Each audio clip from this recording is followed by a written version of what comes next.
Story teller. Friends, आज के अपने इस वीडियो में हम सब जानेंगे कि पंचतंत्र क्या है। वीडियो को आगे बढ़ाने से पहले फ्रेंड्स, अगर आप हमारे चैनल पर नए हैं तो जल्दी से हमारे चैनल को सब्सक्राइब करें। नई नोटिफिकेशन को सबसे पहले पाने के लिए बेल आइकन प्रेस करना ना भूलें। और हाँ, अगर आपको हमारा ये वीडियो पसंद आए तो इसे ज्यादा से ज्यादा लाइक और शेयर जरूर से जरूर करें। संस्कृत नीति कथाओं में पंचतंत्र का पहला स्थान माना जाता है।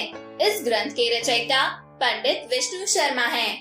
आज विश्व की 50 से भी अधिक भाषाओं में इनका अनुवाद प्रकाशित हो चुका है। इतनी भाषाओं में इन कहानियों का अनुवाद प्रकाशित होना ही इनकी लोकप्रियता का परिचायक है। पंचतंत्र की कहानियों की रचना का इतिहास भी बड़ा ही रोचक है।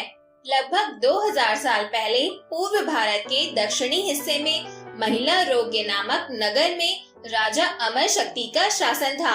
उसके 3 पुत्र बहुशक्ति, उग्र शक्ति और अनंत शक्ति थे। राजा अमर शक्ति जितने उदार प्रशासक और कुशल नीतिज्ञ थे, उनके पुत्र उतने ही मूर्ख और अहंकारी थे। राजा ने उन्हें व्यवहारिक शिक्षा देने की बहुत कोशिश की, परंतु किसी भी प्रकार से बात नहीं बनी। हार कर एक दिन राजा ने अपने मंत्रियों से मंत्रणा की।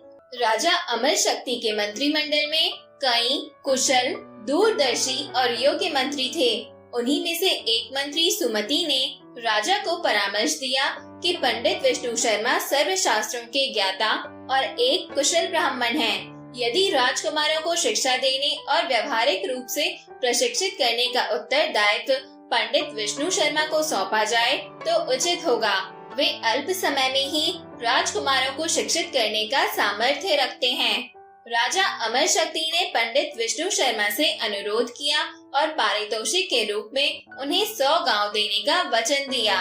पंडित विष्णु शर्मा ने पारितोषिक को तो अस्वीकार कर दिया, परंतु राजकुमारों को शिक्षित करने के कार्य को एक चुनौती के रूप में स्वीकार किया।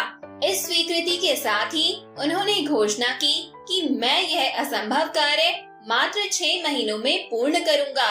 यदि मैं ऐसा ना कर सका तो महाराज मुझे मृत्यु दंड दे सकते हैं।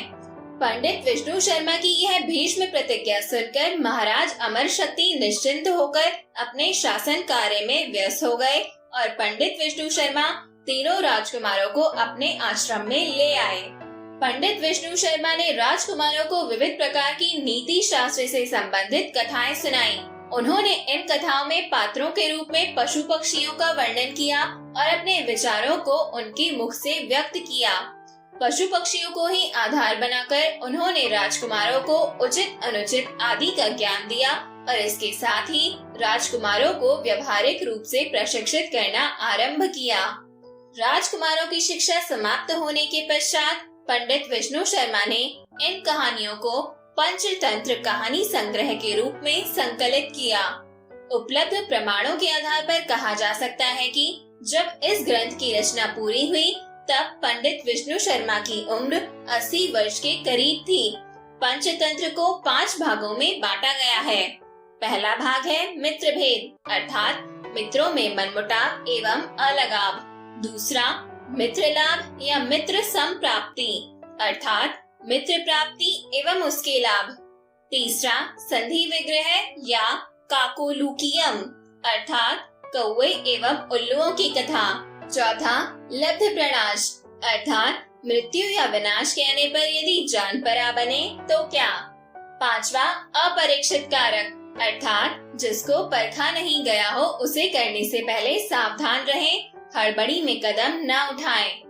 मनोविज्ञान, व्यावहारिकता तथा राजकाज के सिद्धांतों से परिचित कराती ये कहानियाँ सभी विषयों को बड़े ही रोचक तरीके से सामने रखती हैं तथा साथ ही साथ एक सीख देने की भी कोशिश करती हैं। तो आइए सुनते हैं पंचतंत्र की पहली कहानी जो मित्र भेद से संबंधित है, बंदर और लकड़ी का खूंटा। एक समय शहर से कुछ ही दूरी पर एक मंदिर का निर्माण किया जा रहा था। मंदिर में लकड़ी का काम बहुत था, इसलिए लकड़ी चीरने वाले बहुत से मजदूर काम पर लगे हुए थे। यहाँ वहाँ लकड़ी के लट्ठे पड़े हुए थे और लट्ठे वह शहतीर चीरने का काम चल रहा था। शहतीर अर्थात लकड़ी का चीरा हुआ बहुत बड़ा और लंबा लट्ठा जो प्रायः इमारत के काम में आता है। सारे मजदूरों को दोपहर का भोजन करने के लिए शहर जाना पड़ता था, इसलिए दोपहर के समय 1 घंटे तक वहाँ कोई नहीं होता था। एक दिन खाने का समय हुआ तो सारे मजदूर काम छोड़कर चल दिए। एक लट्ठा आधा चिरा रह गया था। आधे चिरे लट्ठे में मजदूर लकड़ी का कीला फंसाकर चले गए। ऐसा करने से दोबारा आरी घुसाने में आसानी रहती है। तभी वहाँ बंदरों का एक दल उछलता कूदता आया। उनमें एक शरारती बंदर भी था जो बिना मतलब चीजों से छेड़छाड़ करता रहता था। पंगे लेना उसकी आदत थी। बंदरों के सरदार ने सबको वहाँ पड़ी चीजों से छेड़छाड़ न करने का आदेश दिया। सारे बंदर पेड़ों की ओर चल दिए, पर वह शैतान बंदर सबकी नजर बचाकर पीछे रह गया और लगा अड़ंगेबाजी करने। उसकी नजर अधचिरे लट्ठे पर पड़ी। बस वह वहीं रुक गया और बीच में अड़ाए गए कीले को देखने लगा। फिर उसने पास पड़ी आरी को देखा। उसे उठाकर लकड़ी पर रगड़ने लगा। उससे किरर किरर की आवाज निकलने लगी तो उसने गुस्से से आरी पटक दी। बंदरों की भाषा में किरर किरर का अर्थ होता है निखट्टू। वह दोबारा लट्ठे के बीच फंसे कीले को देखने लगा। उसके दिमाग में कौतूहल होने लगा कि इस कीले को लट्ठे के बीच में से निकाल दिया जाए तो क्या होगा। अब वह कीले को पकड़कर उसे बाहर निकालने के लिए जोर आजमाइश करने लगा। लट्ठे के बीच फंसाया गया कीला तो 2 पाटों के बीच बहुत मजबूती से जकड़ा गया होता है, क्योंकि लट्ठे के 2 पाट बहुत मजबूत स्प्रिंग वाले क्लिप की तरह उसे दबाए रहते हैं। बंदर खूब जोर लगाकर उसे हिलाने की कोशिश करने लगा। कीला जोर लगाने पर हिलने व खिसकने लगा तो बंदर अपनी शक्ति पर खुश हो गया। वह और जोर से खौं-खौं करता कीला सरकाने लगा। इस धींगा मुश्ती के बीच बंदर की पूंछ 2 पाटों के बीच आ गई थी, जिसका उसे पता ही नहीं लगा। उसने उत्साहित होकर एक जोरदार झटका मारा और जैसे ही कीला बाहर खिंचा, लट्ठे के 2 चिरे भाग फटाक से क्लिप की तरह जुड़ गए और बीच में फंस गई बंदर की पूंछ। बंदर चिल्ला उठा।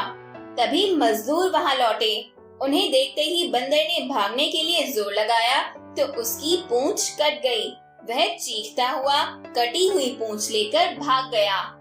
दोस्तों, हमारी आज की ये कहानी भी यहीं पर खत्म होती है और इस कहानी से हमें यह शिक्षा मिलती है कि जिस चीज के विषय में हमें पूरी जानकारी ना हो, हमें उस चीज को नहीं छेड़ना चाहिए, वरना ऐसा करने पर उस शैतान बंदर की तरह अंत में हमें ही चोट लगेगी। और अब बारी है आपके जीवन के लिए मेरी एक छोटी सी सलाह की। अपने जीवन में जोखिम उठाएं। यदि आप जीतते हैं तो आप नेतृत्व कर सकते हैं और यदि आप हारते हैं तो आप मार्गदर्शन कर सकते हैं। तो दोस्तों, मेरी इस सलाह को हमेशा ध्यान में रखिएगा और मेरे साथ मिलकर एंजॉय करते रहिएगा मेरी इंटरेस्टिंग ऑडियो टेल्स। हम सब फिर मिलेंगे नेक्स्ट वीडियो में एक नई कहानी के साथ। Till then, keep listening and don't forget to like, comment, share and subscribe. Thank you.